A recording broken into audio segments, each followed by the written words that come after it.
आज हम मूंग दाल बनाएंगे। इसमें राई, 1 चमची जीरा और सटी मिर्च लिया है।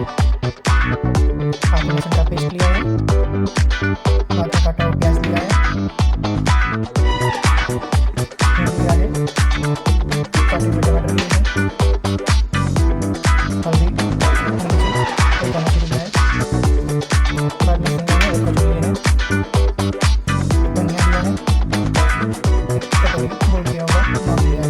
नमक बनाने के लिए जीरा राइस,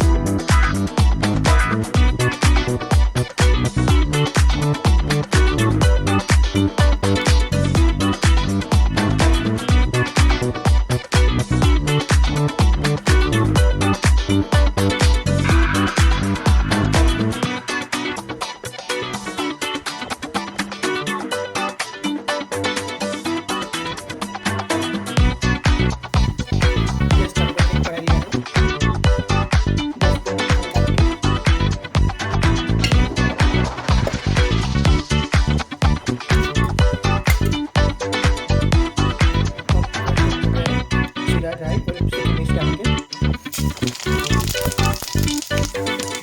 बाद में थोड़ा हिंग डालेंगे।